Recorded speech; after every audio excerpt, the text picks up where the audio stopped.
الرحمن الرحيم مالك يوم الدين إياك نعبد وإياك نستعين اهدنا الصراط المستقيم صراط الذين أنعمت عليهم غير المغضوب عليهم ولا الضالين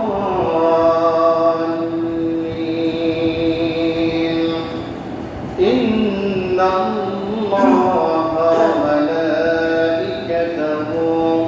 يصلون على النبي يا أيها الذين آمنوا صلوا عليه وسلموا تسليما اللهم نحمده ونصلي على رسوله الكريم সম্মানিত মুসল্লিবৃন্দ আসসালামু আলাইকুম ওয়া রাহমাতুল্লাহ। আল্লাহ রাব্বুল আলামিনের দরবারে শুকরিয়া আদায় করছি শত ব্যস্ততার মধ্যে দিয়ে সুস্থ শরীর নিয়ে পবিত্র জুম্মার নামাজের উদ্দেশ্যে মসজিদে এসে কোরআন কারীম থেকে একটি কথা বলার এবং শোনার সুন্দর একটি পরিবেশে বসার জন্য তৌফিক দিয়েছেন ওই মহান রব্বুল আলামিনের দরবারে শুকরিয়া আদায় করছি। সকলে বলছি আলহামদুলিল্লাহ। লক্ষ কোটি দুরূদ ও সালাম বর্ষিত হোক বিশ্ব মানবতার মুক্তির দিশারি দো জাহানের বাদশাহ শ্রেষ্ঠ নবী আমাদের শ্রেষ্ঠ নেতা জনাব মুহাম্মদুর রাসূলুল্লাহ সাল্লাল্লাহু আলাইহি ওয়াসাল্লামের প্রতি। সম্মানিত মুসল্লিবৃন্দ, আজকের আলোচনার বিষয় হল সূরাতুল ফাতিহা থেকে অতি পরিচিত কোরআন কারীমের দুইটি সূরা আল্লাহ রাব্বুল আলামিন 114টি সূরার মধ্যে এই দুইটি সূরাকে ভিন্নভাবে দিয়েছেন। এর নামকরণ করেছেন বাহির থেকে এবং সূরা ফাতিহা তার অন্যতম একটি সূরা। পৃথিবীর ইতিহাস থেকে শুরু করে কিয়ামত পর্যন্ত যিনারা এই নামাজ পড়বেন, আল্লাহকে সিজদা করবেন, তিনাকে সূরা ফাতিহা পড়তে হবে। যতবার পড়বেন, যতবার শুনবেন, এর ভালো লাগা, এর মায়া, মমতা, মহব্বত আল্লাহ রাব্বুল আলামিন ভিন্নভাবে দিয়েছেন। সুবহানাল্লাহ। কোরআন কারীমে মা হিসাবে এই সূরা ফাতিহাকে বলা হয় উম্মুল কোরআন। সূরা ফাতিহা কোরআনের মা। সূরা ফাতিহার অসংখ্য নাম আল্লাহ দিয়েছেন। তার আরেকটি নাম হলো, এটা হলো একটি দোয়া, এরাদা করা, ওয়াদাবদ্ধ হওয়া। এটি বিশ্ববিদ্যালয়, এটি প্রতিষ্ঠানে ভর্তি হওয়ার জন্য আপনাকে একটি ফর্ম পূরণ করতে হয়। যে কোনো প্রতিষ্ঠানে যাওয়ার সময় তাদের নীতিমালা অনুসরণ করতে হয়। এই সূরা ফাতিহা হলো একটি আবেদনকারী, একটি হলো ফর্ম, একটি হলো দরখাস্ত। এই দরখাস্তের মাধ্যমে আল্লাহ রাব্বুল আলামিনের সান্নিধ্য লাভ করা যায়, আল্লাহর নিকট থেকে আরো নিকটে হওয়া যায়। সূরা ফাতিহাটি আল্লাহ রাব্বুল আলামিন প্রতিনিয়ত পড়তে কেন বলেছেন? প্রতিনিয়ত পড়তে বলার মূল কারণ হলো, আপনি যখন একটি প্রতিষ্ঠানে পড়ার জন্য হোক, চাকরির জন্য হোক, আপনি যখন ঢুকবেন, আপনাকে সামনে রাখতে হবে ওই প্রতিষ্ঠানের নীতিমালা। আমাদের মাতৃভূমি বাংলাদেশ এদেশ পরিচালনার জন্য একটি নীতিমালা রয়েছে। একটি হলো নিয়ম নীতি অনুসরণ করেই পার্লামেন্টের সমস্ত বিষয়গুলো চলছে। সংবিধান, সূরা ফাতিহা হলো আরেকটি সংবিধান, মানব জীবনের জন্য একটি বৈশিষ্ট্য।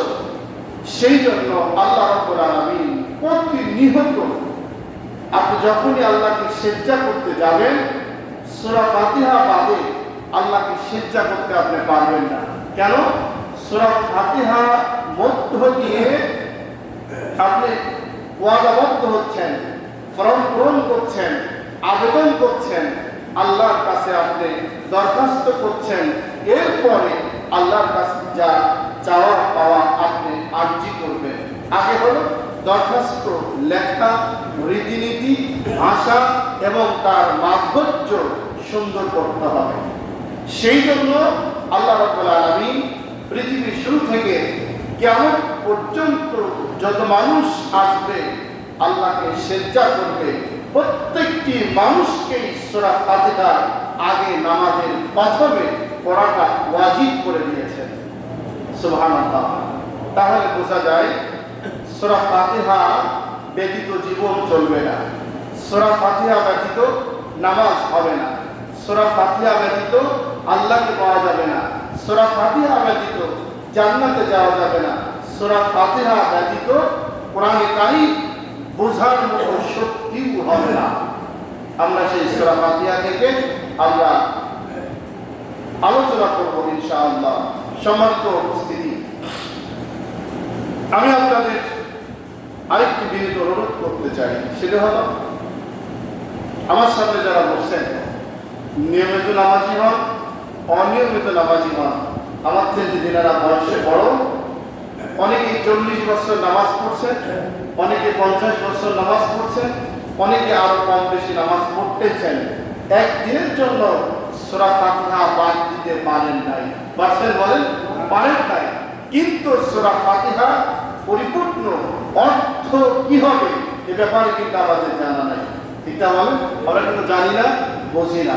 সেই জন্য আমি সূরা ফাতিহাটি আপনাদের মাঝে হঠাৎ এরকম চিন্তা হলো যে সূরা ফাতিহার বিষয়টি আবার তুলে ধরা দরকার, স্মরণ করে দেওয়া দরকার।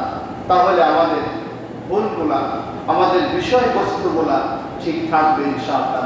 কোরআনে কারীমের আলোচনা যেখানে শুনতে যাব, শুনবো, সেখানে আপনাকে কোরআনের জন্য হতে হবে, আল্লাহর জন্য হতে হবে, ইসলামের জন্য আপনাকে হতে হবে। আপনার ভিতরটা উজাড় করে কোরআনের আলোচনায় বসতে হবে। তাহলে আপনি কিছু শিখতে পারবেন, বুঝতে পারবেন, জানতে পারবেন। আর যদি মনে করেন আমার বিপক্ষে গেল, দলের বিপক্ষে গেল, নেতার বিপক্ষে গেল, ব্যক্তির বিপক্ষে গেল, আমাদেরকে হয়তো ইঙ্গিত করে বলা হলো, তাহলে আপনি মৃত্যু পর্যন্ত কিচ্ছু শিখতে পারবেন। কারণ কোরআনে কারীমের এই সূরা ফাতিহা যখন আল্লাহ নাযিল করছেন, তখন কি আমি আপনি কেউ ছিলাম? বলেন, কেউ ছিলাম? বাংলাদেশ কি ছিল? আমাদের বাংলাদেশও হয়নি, আমরাও ছিলাম না, পৃথিবীর মানচিত্রে এমন ছিল না। তাহলে আল্লাহ রাব্বুল আলামিন সেই পূর্বে নাযিল করলেন, আল্লাহর কথার সাথে আমাদের বিরুদ্ধে চলে যাচ্ছে, আমার পক্ষে যাচ্ছে। যাদের পক্ষে যাচ্ছে হয়তো তারা আল্লাহকে সেরত জানিয়ে আল্লাহ বিধানটা মেনে চলতেছেন, সেই জন্য কোরআন আপনার বিরুদ্ধে যাচ্ছে না। আর যারা মানছেন না, হয়তোবা আপনার ভুলটা শুধরাই নিয়ে আপনাকে সঠিক সরল পথ অবশ্যই অনুসরণ করা দরকার। সেই জন্য কোরআন আপনার বিরুদ্ধে সিগন্যাল দিচ্ছে, স্মরণ করছে, আপনি ফিরে আসুন কোরআনের দিকে। এই দুইটা ছাড়া কিচ্ছু না। এজন্য আসুন, আল্লাহ রাব্বুল আলামিন এই দুইটা সূরার নাম কোরআনের বাহির থেকে নিয়ে আসছেন। একটি হলো সূরা ফাতিহা, আর হলো সূরাতুল ইখলাস। এই সূরা ইখলাস আরেকটি গুরুত্বপূর্ণ একটি বিষয়। আল্লাহ রাব্বুল আলামিনের উপরে আস্থা, বিশ্বাস এবং আল্লাহকে এককভাবে স্বীকার করার জন্য সূরা ইখলাসের বিপরীত আর কিছু হতে পারে না। সুবহানাল্লাহ বলুন। একজন সাহাবী, রাসূল সাল্লাল্লাহু আলাইহি সাল্লামের প্রখ্যাত সাহাবী সূরা ফাতিহা, সূরা ইখলাস যদি একবার পড়া হয়, 3 বার পড়া হয়, এক খতম কোরআন শরীফ তেলাওয়াত করলে যে সওয়াব হয়, আল্লাহ রাব্বুল আলামিন ওই পরিমাণ সওয়াব তার আমলনামায় দিয়ে দেন। সুবহানাল্লাহ। বুঝেন তাহলে 30 পারা আর 3 বার ইখলাস পড়া সমান সওয়াব যদি হয়, তাহলে আল্লাহ রাব্বুল আলামিন এর মর্যাদা কম দেন নাই। সাহাবী বারবার নামাজে দাঁড়ালে সূরা ইখলাস পড়তেন। নবীজি বললেন, সাহাবী প্রতি সময় প্রতি রাকাতে ইখলাস তুমি এতবার পড়ো, এইভাবে তো নামাজে বিঘ্ন হচ্ছে, নামাজের তারতিব নষ্ট হয়ে যাচ্ছে। সাহাবী বললেন, ইয়া রাসূলুল্লাহ, আমি যখনই নামাজে দাঁড়াই আমার আল্লাহর বড়ত্ব চাইতে আমি আর কিছু চোখে বাজে না। এই জন্য বারবার করে আমার মাথার মধ্যে, মেমোরির মধ্যে আমার জবান দিয়ে সূরা ইখলাস বের হয়ে যায়। সাহাবীকে রাসূল সাল্লাল্লাহু আলাইহি ওয়াসাল্লাম বললেন, সাহাবী শোনো, এই সূরা ইখলাস তোমার নাজাতের জন্য, জান্নাতে যাওয়ার জন্য যথেষ্ট হয়ে যাবে। সুবহানাল্লাহ। এজন্য সূরা ইখলাসকে আল্লাহ রাব্বুল আলামিন অন্য রকম ভাবে মর্যাদা দিয়েছেন। পরে আমরা সেখানে যাব ইনশাআল্লাহ। সম্মানিত উপস্থিতি, তাহলে সূরা ফাতিহাটা হলো একটি দরখাস্ত। দরখাস্ত কার কাছে পেশ করব আমরা? আল্লাহ। আল্লাহ রাব্বুল আলামিন বলেন, قُل لَّوْ كَانَ الْبَحْرُ مِدَادًا لِّكَلِمَاتِ رَبِّي لَنَفِدَ الْبَحْرُ قَبْلَ أَن تَنفَدَ كَلِمَاتُ رَبِّي وَلَوْ جِئْنَا بِمِثْلِهِ مَدَدًا। আল্লাহ রাব্বুল আলামিন বলেন, বান্দারে, আমি রব্বুল আলামিন সূরা ফাতিহার মধ্যে দিয়ে এই পৃথিবীতে যত মাখলুকাত দিয়েছি, যত নিয়ামত তোমাদের আমি দিয়েছি, প্রত্যেকটি নিয়ামতের শুকরিয়া যদি আদায় করো, কৃতজ্ঞতা যদি স্বীকার করো, প্রশংসা যদি একটি একটি করে তোমরা লিপিবদ্ধ করতে থাকো, এই পৃথিবীর মধ্যে তাম পৃথিবীর যত পানি, নদী নালা, খাল বিল, সমুদ্র আর যা কিছুই বলেন না কেন, আসমান থেকে জমিনের মধ্যবর্তী জায়গায়, জমিনের নিচে উপরে যত জায়গায় পানি রয়েছে, সমস্ত পানিগুলা যদি কালি বানাই দেওয়া হয়, আর যদি গাছপালা গুলাকে কলম বানাই দেওয়া হয়, গাছ রূপী কালি দিয়ে আর গাছ রূপী কলম দিয়ে, পানি রূপী কালি দিয়ে যদি আল্লাহর নিয়ামতের শুকরিয়া লিখতে লিখতে যদি আমার কালি শেষ হয়ে যায়, আর যদি কলম শেষ হয়ে যায়, আবার যদি দেওয়া যায়, আবার যদি দেওয়া যায়, এমন করতে করতে কিয়ামত পর্যন্ত যদি আবার একটা নিয়ামতের শুকরিয়া লেখা শুরু করো বান্দা, কিয়ামত হওয়া সম্ভব, কিন্তু আমার শুকরিয়া লিখে তোমরা দুনিয়ার মানুষ শেষ করতে পারবে না। সুবহানাল্লাহ। তাহলে কি আসলেই সত্য? আমার ভাইয়েরা দেখুন, আসলে কেমন সত্য। এখানে যারাই আমরা বসে আছি, আমরা যদি নিয়ামতটা সম্পর্কে চিন্তা করি, আমাদের দুইটা চোখ আল্লাহ দান করেছেন। এই চোখ দান করার পিছনে দুনিয়ার মানুষের আব্বা মা, পরিবার পরিজন, নেতা নেত্রী আর তাম পৃথিবীর মানুষের যদি কোনো প্রকার সহযোগিতা আছে, চিন্তা করা যায় কত পার্সেন্ট যদি ভাগ করা যায়, যোগ বিয়োগ করে দেখা যাবে আমার আপনার চোখের মধ্যে 100% সহযোগী পরামর্শ, শক্তি আর সহযোগিতা যিনি করেছেন তিনি কেউ নয়, তিনি আমাদের মালিক আল্লাহ। ঠিক না বলেন? আল্লাহ ব্যতীত আর কেউ নাই। দুনিয়ার কোনো মানুষের হাত নাই, কোনো সুযোগ নাই, কিচ্ছু নাই দুনিয়ার মানুষের। চোখের চিন্তা আপনি করুন, রাস্তায় চলাফেরা শুরু করলেন, রাস্তার সব চাইতে ছোট্ট একটি বালির কণা চোখের মধ্যে ঢুকলো, আর কোনো বড় কিছু লাগবে না, ছোট্ট একটা বালির কণা, যেই কণাটা সহজেই চোখেও দেখা যায় না, এমন বালুর কণা যদি চোখের মধ্যে পড়ে, যতদিন পর্যন্ত চোখের মধ্যে থাকবে, এখন বলুন তো আপনার সমস্ত শরীরের আরাম, আয়াস, ভালোবাসা আর শান্তিগুলা অশান্তির মূল কারণ হয় কিনা? হয় না বলেন ভাই? কেন হয়? এই চোখটা আল্লাহর বড় একটা নিয়ামত। যেই চোখের মধ্যে আল্লাহ রাব্বুল আলামিন সেকেন্ডের মধ্যে কয়েক কোটি গণ পানির রেশকে দিয়েছেন। চোখের মনির মধ্যে থেকে আল্লাহ রাব্বুল আলামিন একটা পানির বিজলি, একটা আঠাজাতীয় যুক্ত একটা পানি দিয়েছেন, যেই পানিটা দুনিয়ায় কোথাও কিনতে পাওয়া যায় না, কোথাও সংগ্রহ করা যায় না। প্রতিনিয়ত ওই পানিটা যখন চোখের মধ্যে থেকে বের হচ্ছে, আপনার চোখটাকে শীতল, সুন্দর, ঠান্ডা রাখার জন্য আল্লাহ রাব্বুল আলামিনের ওই মেডিসিনটা কিয়ামত পর্যন্ত যথেষ্ট হয়ে যায়। সুবহানাল্লাহ। আপনার চোখের মধ্যে যে 18 পানিটা আল্লাহ দিলেন, শুধু একটা পানি না, সেখানে দুইটা রকম পানি। একটা 18 পানি চোখটাকে ঠিক রাখার জন্য।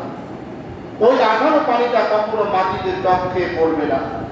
আল্লাহ রাব্বুল আলামিন আবার তার জন্য দুইটা জিনিস দিয়েছেন পৃথিবীর মধ্যে। আল্লাহর কাছে সবচেয়ে প্রিয় দুইটা জিনিস, একটা হলো শহীদের রক্ত, আর একটা হলো বান্দার চোখের পানি। আল্লাহ রাব্বুল আলামিন এই চোখের পানিটা এমন কায়দা করে দিয়েছেন, শরীরের কোন জায়গা থেকে, কোন অবস্থায় থেকে, কিভাবে আপনি একটু মনটা নরম হয়ে গেলেই চোখ দিয়ে পানি চলে আসে, পানি পড়া শুরু হয়ে যায়। এই পানিটা পরবর্তী ধাপে যতই চেষ্টা করুন না কেন, এই পানি আর এক ফোঁটা দূরের কথা, সরিষার দানা পরিমাণ পানি আপনি বের করতে সুযোগ পাবেন না। সুবহানাল্লাহ। সম্পূর্ণ করে দিয়েছেন তিনি হলো আমাদের রব, তিনি হলো আমাদের আল্লাহ। সুবহানাল্লাহ বলুন। আল্লাহ রাব্বুল আলামিন বলেন, এই চোখের শুকরিয়া যদি লেখা শুরু করে দাও, তাম পৃথিবীর কালিগুলা, গাছপালাগুলা সবগুলা দিয়ে যদি কালি এবং কলম এবং কালি দিয়ে লেখা শুরু করে দাও, বান্দা কিয়ামত পর্যন্ত লিখবা, কিন্তু আমার নিয়ামতের শুকরিয়া তুমি শেষ করতে পারবে না। ও বান্দা, তুমি বুঝতে পারবে কখন? যখন তোমার শরীরটা দুর্বল হয়ে যাবে, যখন চোখ দিয়ে ভালো আর দেখতে পারো না, এখন চোখ আর ধরে তাকে কোনো কিছু অনুভব করতে পারো না, অন্যের সাহায্য প্রয়োজন হয়, এখন বান্দা তুমি চিন্তা করে দেখো, যখন চোখটা ভালো ছিল, সুন্দর ছিল, কয়েক কিলো দূরে তুমি তাকিয়ে দেখতে পারতে, এখন তোমার সামনে লাঠিটা পড়ে যায়, আর লাঠিটা তোলার মতো তোমার চোখে আর কোনো শক্তি, আলো পর্যন্ত তোমার আর ধরে রাখার সুযোগ নাই। ঠিক না বলেন? এটা দান হলো আল্লাহ। আল্লাহ বলছেন, আমি অনুতপ্ত হওয়ার জন্য, অনুশোচনা করার জন্য এই সুযোগটা বান্দা, প্রত্যেকটি বান্দাকে আমি দিয়ে দিই। আল্লাহ রাব্বুল আলামিন আরেক জায়গায় বলেন, লাইন শাকারতুম লাযিদান্নাকুম ওয়া লাইন কাফারতুম ইন্না আযাবি লাশাদীদ। বান্দা, যখন তোমরা আমার নিয়ামতের শুকরিয়া আদায় না করো, কৃতজ্ঞতা স্বীকার না করো, প্রশংসা না করো, বান্দা, তখন আমি তোমার নিয়ামতটাকে ছিনাই নিব। আর জায়গায় এমন বড় শাস্তির ব্যবস্থা করে দিব, সারা পৃথিবীর ডাক্তার লাগিয়ে, সারা পৃথিবীর বিজ্ঞানী লাগিয়ে, সারা পৃথিবীর গবেষককে এক জায়গায় করে যদি চিন্তা করো, শক্তি সঞ্চয় করার জন্য তোমরা সমস্ত শক্তিগুলা এক জায়গায় মিল করে দাও, বান্দা, কোনো সময়ের জন্য ওই ঘাটতি আর পূরণ করার শক্তি তোমরা পাবে না। সত্য কিনা বলেন? চোখে যারা কম দেখেন তারাই বোঝেন জ্বালা, শরীর যাদের দুর্বল হয়েছে তারাই বুঝবেন আপনার শরীরে অশান্তির রোগ কোন জায়গাতে আছে। যার নাই সে বুঝতে পারছেন না। এই জন্য আল্লাহ বলছেন, আমার শুকরিয়া আদায় না করলে, যেই চোখ দিয়ে কোরআন তেলাওয়াত করার কথা আল্লাহ বললেন, আজকে বুড়ারাও দেখি টেলিভিশনের সামনে বসে থেকে দেখে, শরীরে লাশ দেখে, ড্যান্স দেখে, আছে না নাই বলেন? গ্রামে যান, বিভিন্ন চাষতলে যান, বিভিন্ন মোড়ে মোড়ে দিয়ে বসে দেখুন মুরব্বীরা তাকিয়ে আছে ওই যুবতীর দিকে, আছে না নাই বলেন? আপনারা হয়তো না যান, অনেক মুরব্বীরা বসে আছে। আমরা অনেক সময় রাত 2টা বাজে, 2:30টা বাজে জালসা করে যখন ফিরে আসি, দেখি অনেক গ্রামগঞ্জে, অনেক জায়গাতে এখনো মুরব্বীরা স্ট্রং সেখানে বসে আছে। তাহলে এই চোখ দিয়েছেন আল্লাহ কোরআন তেলাওয়াত করার জন্য, আল্লাহর কোরআন গবেষণা করার জন্য, আল্লাহর নিয়ামত থেকে শুকরিয়া আদায় করার জন্য। অথচ তারা বসে আছে যুবতীদের দিক তাকিয়ে মোবাইলের দিকে বিভিন্ন ভাবে একটি বারের জন্য এই চোখের কোনো শুকরিয়া আদায় করে না। এমন মানুষ আছে না নাই বলে? আছে না বলে? সেই জন্য আল্লাহ রাব্বুল আলামিন মাঝে মাঝে পরীক্ষা দেয়। এই সূরা ফাতিহা আমাদের সম্পূর্ণরূপে আল্লাহ বললেন আমি পাওয়ার জন্য দরখাস্ত করলাম। বান্দা, আমরা যারা বসে আছি আমরা সবাই অ্যাপ্লাই করলাম, দরখাস্ত করলাম, আল্লাহ বাদে আর কাউকে মানবো না। না মানবো বলেন? মানি আল্লাহ বাদে কাউকে মানি বলেন? সবাই বলেন মানি। যদি আল্লাহ বাদে আপনি কাউকে মানেন তাহলে আপনি হলো কি? শিরককারী, কুফরি করেছেন, শিরক করেছেন, আপনি ইবলিসের বন্ধু হয়েছেন।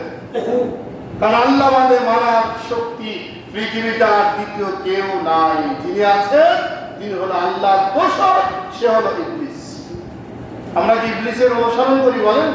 নামাজ আসছি কার সন্তুষ্টের জন্য? আমরা নামাজ পড়বো কার সন্তুষ্টের জন্য? সেটাও আল্লাহ বলেছেন। তোমরা কি করবে? আমি আল্লাহর জন্য। ওয়ালিল্লাহ সালাতি ওয়া নুসুকি ওয়া মাহইয়ায়া ওয়া মামাতি লিল্লাহি রাব্বিল আলামিন। বান্দা তুমি বলো আমার নামাজ আল্লাহর জন্য, আমার জীবন আল্লাহর জন্য, আমার মরণ আল্লাহর জন্য, আমার ছেলে মেয়ে আল্লাহর জন্য, অর্থ সম্পদ আল্লাহর জন্য। আমি 1 সেকেন্ড বাঁচবো তবু 1 সেকেন্ড হবে কার জন্য? আল্লাহর জন্য। আল্লাহর জন্য না হয়ে আমি কি শয়তানের জন্য হতে পারি বলেন? কিন্তু আছে কিছু মানুষ, আছে না নাই বলেন? আছে। তারা হলো সিজদা করতে ভয় পায়। ইবলিসকে শেষ প্রশ্ন করা হবে, একদম শেষ কথা। উনি তো প্রতারিত হয়েছেন। আল্লাহ রাব্বুল আলামিন শেষ মুহূর্তে আবার বলবেন ইবলিস, ওই যে আদমের কবর দেখা যায়। আদমকে সিজদা না করার জন্য মূলত আদমকে সিজদা করতে আল্লাহ বলেন নাই। সিজদা হবে শুধুমাত্র একমাত্র কার জন্য? আল্লাহর জন্য। কিন্তু আদমকে আল্লাহ টার্গেট করে পরীক্ষায় ফেলছিলেন, কিন্তু তিনি সিজদা করলেন না, মাথা নত করলেন। মাথা নত না করার জন্য যা হয়, শেষ মুহূর্তে আল্লাহ বলবেন যে তুমি একটা বারের জন্য হলেও মাথাটা নত করো, সারেন্ডার হও। ইবলিস বলবেন শেষ মুহূর্তে এসে আমি আবারও ওই যার জন্য এত কিছু করছি আমি তার কাছে আবার মাথা নত করবো না? এটা হতে পারে না। তাহলে দেখা যায়, বোঝা যায় সিজদা যারা করে না, ইবলিসের অনুসরণ ছাড়ে না তারা। যারা হলো আল্লাহকে সিজদা করলো তারা আল্লাহকে পেয়ে গেল, আর যারা সিজদা করে না তারা ইবলিসকে অনুসরণ বাদ দেয় না। তাহলে আমরা কি ইবলিসকে অনুসরণ করবো বলেন? আমরা আল্লাহকে অনুসরণ করবো। এই জন্য সূরা ফাতিহা কি হলো? একটি দরখাস্ত। দরখাস্তের মধ্যে আমরা কি বলছি? শুরুতে দেখবেন আমরা বলছি আলহামদুলিল্লাহি রাব্বিল, সবাই বলেন আমরা প্রশংসা করলাম কার? আল্লাহ। আপনি বুঝেন আর না বুঝেন, সূরা ফাতিহা যখন তেলাওয়াত শুরু হলো আমরা এবার বললাম আলহামদুলিল্লাহি রাব্বিল আলামিন। আমরা প্রশংসা শুরু করলাম আল্লাহ। এখন বলুন, পৃথিবীতে প্রশংসা করা, পৃথিবীতে প্রশংসা পাওয়া, প্রশংসা করা এবং প্রশংসা পাওয়ার যোগ্য একজন ব্যক্তি, তিনি হল আল্লাহ। আর কেউ কে আছে বলেন? আপনি মানুষের প্রশংসা করলেন, মনে করুন আপনি মানুষের প্রশংসা করলেন। আজকে পৃথিবীর সবচেয়ে বড় মোড়ল আমেরিকা। আমেরিকার প্রশংসা আপনি শুরু করছেন। আমেরিকার প্রশংসা করতে করতে এক পর্যায়ে গিয়ে দেখলেন তার স্বার্থ হাসিল হলো না, আমেরিকার স্বার্থ হাসিল হলো না। এবার আপনাকে মারতে কিঞ্চিত পরিমাণ ওই ব্যক্তি কোন রকম কার্পণতা করবে না। ঠিক কিনা কথা বলে? প্রত্যেকটা ব্যক্তি একজন আরেকজনকে ভালোবাসা, মহব্বত করা, যা কিছু করে তার স্বার্থের জন্য করে।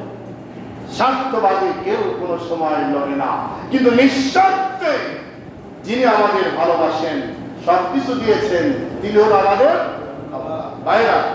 দেখুন, গভীর একটি মনোযোগ হয়ে গভীর চিন্তা চিন্তায় ঢুকুন, আমার পায়ের তালু থেকে মাথার চুল পর্যন্ত এর মধ্যে যত কিছু আল্লাহ নিয়ামত দিয়েছেন এগুলা সব কিছু আল্লাহ ইচ্ছাকৃতভাবে দিয়েছেন। না আপনারা চাইছিলেন, আবেদন করছিলেন, চাইছিলেন, চান নাই, সব কিছু দিয়েছেন আল্লাহ সিদ্ধান্ত মোতাবেক। এখন বলুন কোন জায়গায় কোন পাশ পাতি আমার লাগবে, প্রয়োজন হবে, এটা কিন্তু আমি জানি না, জানতে হলো আল্লাহ। এখন এসে দেখা যায় অনেক মানুষের ওপেন হার্ট সার্জারি করতে হচ্ছে, হয় কিনা বলেন? আমার মুসল্লি কয়েকজন আছেন ওপেন হার্ট সার্জারি। তার মানে ওপেন হার্ট সার্জারি, শরীরের যে রক্তের কণিকাগুলা যাচ্ছে, হার্ট ব্লক হয়ে যাচ্ছে, চর্বিতে এমন পর্যায়ে রক্তগুলার ভিতরে চর্বি ধরেছে যেখানে রক্ত প্রবাহিত হওয়ার কোনো সুযোগ নাই। এমন সময় আমরা বললাম হার্ট ব্লক হয়েছে, হার্ট স্ট্রক করছে, রক্ত পরিচালনা বন্ধ হয়েছে, এমন দুর্ঘটনায় মানুষ মারা যাচ্ছে। এই শেষ মুহূর্ত অবস্থায় এসে আল্লাহ রাব্বুল আলামিন আমাদের পায়ের তালু থেকে মাথার চুল মাথার মগজ পর্যন্ত যে রগের নালিকা দিয়েছিলেন, উদ্বৃত্তভাবে আল্লাহ রাব্বুল আলামিন আরেকটা রগ সোজা করে দিয়েছেন। সুবহানাল্লাহ। কেন দিয়েছেন? যাতে করে অনেক মানুষ আছে দেখবেন খাওয়া দাওয়া বন্ধ, 6 মাস, 1 বছর, 3 মাস, 5 মাস, 2 বছর, 2.5 বছর পর্যন্ত ভাত খায়নি, রুটি খায়নি, কিচ্ছু খায়নি, মাঝে মাঝে 2-1 ফোঁট ফলের রস অথবা পানি এই খেয়ে বিছনার মধ্যে শুয়ে আছে। আমরা দোয়া করছি মরার জন্য, আমরা দোয়া করছি বিপদ থেকে বাঁচার জন্য, কিন্তু আল্লাহ রাব্বুল আলামিন তাকে ওই অবস্থায় রাখছেন। এমন লোক আছে না নাই বলেন? পিঠের মধ্যে ঘাম, পোকা পর্যন্ত হয়েছে পিঠের মধ্যে, এমন লোক আছে না নাই? এই পিঠের পোকা দমন করার জন্য বিজ্ঞানী এখন আবার বিছনা তৈরি করছে, মাঝে মাঝে পিঠের মধ্যে উঁচা হবে, নিচু হবে, বাতাস প্রবাহিত হবে, ঘাও যেন না হয়। এই সিস্টেমটা বিজ্ঞানীরা এখন তৈরি করেছেন। তার কোথা থেকে? কোরআন গবেষণা করে। আল্লাহ রাব্বুল আলামিন বলেন এটাকে শুধু কোরআন তেলাওয়াত মনে করো না, ইয়াসিন আল কোরআনিল হাকীম, এটা হলো শুধু কোরআন নয়, এটা বিজ্ঞান দিয়ে ভরপুর করে দিয়েছি আমি আল্লাহ। সুবহানাল্লাহ বলেন। যেদিকে যাবেন সেদিকে আল্লাহ বাদে কেউ নাই। তাহলে এই মানুষটা 2 বছর 2.5 বছর পর্যন্ত না খেয়ে শুধুমাত্র 2-1 ফোঁট পানি খেয়ে বেঁচে আছে। এই বেঁচে থাকার মূল কারণ হলো আল্লাহ রাব্বুল আলামিন তার খাওয়া বন্ধ করেছেন ঠিক, কিন্তু তার হায়াত তাকে শেষ করেন নাই। কি বলেন?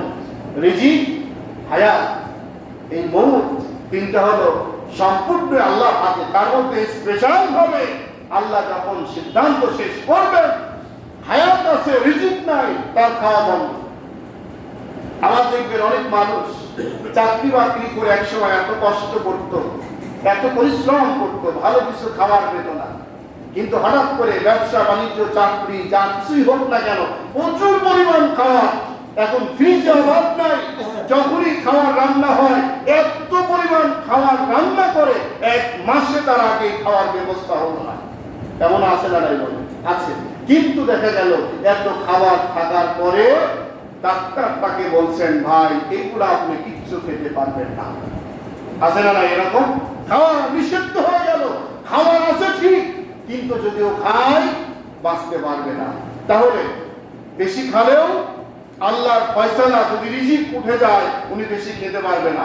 আবার না খাইলেও মৃত্যু যদি হায়াত শেষ না হয় উনি মৃত্যুবরণ করতে পারবে না। আল্লাহ রাব্বুল আলামিন উদ্বৃত্তভাবে এমন একটা রগ দিয়েছেন, ওই রগটা হার্ট স্ট্রোক করার পরে অথবা আগে যখন জানবে সমস্ত রগগুলা বন্ধ হয়েছে, আল্লাহ বাইপাস করে ওই রগের সঙ্গে সংযোগ করে দিয়ে ওই মানুষটাকে আবার সুস্থতা দান করে দেন। সুবহানাল্লাহ বলেন। এই দান করার জন্য দুনিয়ার মানুষের কত পার্সেন্ট অবদান আছে বলেন? আছে বলেন?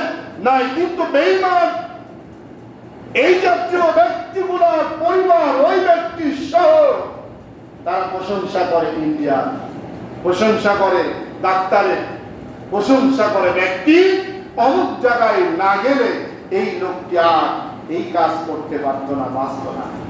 এই লোকটা সুস্থ করার জন্য ওই ডাক্তার না হলে আর সুস্থ হতে পারত না। কিন্তু তোমার কোনো বাপের অবদান নাই, ডাক্তারের অবদান নাই, এই অবদানটা উদ্বৃত্ত করে দিয়েছেন তিনি, প্রশংসা যা শুরু করেছেন তিনি। এজন্য আপনি বলছেন আলহামদুলিল্লাহ রাব্বিল, প্রশংসা যদি করতে হয় আল্লাহর প্রশংসা করতে হবে। আমরা বোকা, ফসল ভালো হয়েছে, মাছ পুকুরে বেশি হয়েছে, আমদানি বেশি হয়েছে, ব্যবসা বাণিজ্য ভালো হয়েছে, শরীর সুস্থ হয়েছে, নানান কায়দায় একটি একটি করে যদি আপনি চিন্তা করেন, সব জায়গায় সর্বপ্রথম প্রশংসা করা দরকার ছিল আলহামদুলিল্লাহ রাব্বিল আলামিন। কিন্তু আমরা সেটা না করে আমরা ব্যক্তির প্রশংসা আজকে লিখব। আপনি টেলিভিশনের মধ্যে ঢুকেন, এখন দুনিয়ার একটু চিন্তা করেন, আবার বাংলাদেশের একটু চিন্তা করেন। কিছু কিছু নেতা, কিছু কিছু ব্যক্তি এখন পেপার, পত্রিকা, নিউজ এবং টেলিভিশনের সামনে দাঁড়ালে ব্যক্তির প্রশংসা করতে করতে ওর নিজের প্রশংসা পর্যন্ত ভুলে যায়। এমন লোক আছে না নাই? বলেন, বেটা তুমি প্রশংসা করছো মানুষের, এই অবস্থায় যদি মৃত্যুবরণ করো, আল্লাহ নাফরমানি করতে করতে মৃত্যুবরণ করলে এমন অবস্থায় তোমার জান্নাত নসিবে জুটবে না। এজন্য যারই প্রশংসা করবেন সর্বপ্রথম আগে মনে রাখবেন, এক নম্বরে যিনাকে রাখবেন তিনি হলো আল্লাহ। ওপেন হার্ট সার্জারির চাইতে মানুষের বিপদগ্রস্ত রোগ আর পৃথিবীতে নাই।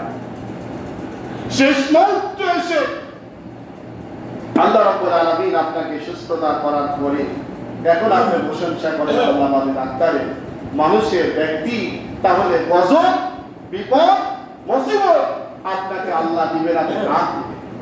এজন্য ভাইরা, আমরা যারা বসে আছি সামনে, আমরা সকলেই আল্লাহর কাছে আবেদন করছি, ফরিয়াদ করছি, আল্লাহ রাব্বুল আলামিন আমাদেরকে কবুল করছেন।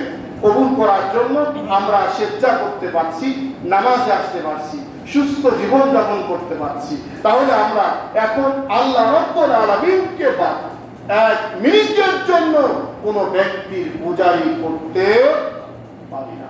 পারি বলে? পারি না। এই জন্য সকল সময়ের জন্য আমরা যার প্রশংসা করব, আরেকবার বলুন তিনি কে? আল্লাহ। শেষ কথা, আমাদের এর মধ্যে অনেক ভণ্ড তৈরি হয়েছে। দাড়ি আছে মুখে, টুপি আছে মাথায়, গায়ে আছে পাঞ্জাবি, অনেক সময় হাতে তসবিহ, কিন্তু নামাজ পড়ে। আছে না নাই বলেন? আপনি এখন এই মুহূর্তে আমার এলাকার মধ্যে একটু চক্কর দিয়ে আসেন, অনেক দাঁড়িয়ালা ব্যক্তিগুলা নামাজ নাই, রোজা নাই, ইসলাম নাই, অথচ লেবাসের দিক পরিপূর্ণতা। জিজ্ঞাসা করেন কয়েকটা সুন্নত, অন্তত একটা সুন্নত তো রাখলাম, একটা সুন্নত তো আমল করতেছে। আচ্ছা বলেন, সুন্নতের ওয়াজ শুনছে, পাগড়ি বান্ধা সুন্নত, পাগড়ি বান্ধা সুন্নতের বেলায় এখন গোয়ার লুঙ্গি খুলে পাগড়ি বাঁধলেন, তখন খুলে পণ্যের কাপড় খুলে পাগড়ি বাঁধলেন, পাগড়ি বেঁধে লোকজনের সামনে যাচ্ছে। লোকজন জিজ্ঞাসা করলো কি ব্যাপার? ভাই পাগড়ি বাঁধা সুন্নত।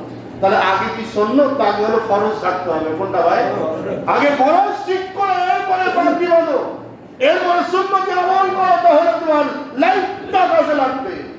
উনি লেবাস ধরছে, আর এই লেবাসধারী ভণ্ডগুলা ইসলামকে চরম ভাবে বিপর্যয় নিয়ে যায়। এদের দেখে ইসলামিক অবমাননা করা হয়, ইসলামের বিরুদ্ধে কথা বলা হয়, নামাজের বিরুদ্ধে কথা বলা হয়, আলেমদের বিরুদ্ধে কথা বলা হয়। আমি আবার ইসলামের লেবাসের বিরুদ্ধে আপনাদের বললাম না, লেবাস রাখবে, ওই অনুযায়ী আমল করবে ইনশাআল্লাহ। এজন্য ভাইয়েরা আসুন, যেখানে যে অবস্থায় আমরা থাকবো, সকল অবস্থায় সকল সময়ের জন্য যার প্রশংসা করব তিনি হলো আমাদের আল্লাহ। আল্লাহ রাব্বুল আলামিন যেন আমাদের বেশি বেশি করে তার প্রশংসা করার তৌফিক দান করেন। আপদে বিপদে মুসিবতে সকল সময়ের জন্য যেন আমরা একমাত্র মাথা আল্লাহর কাছে নত করতে পারি।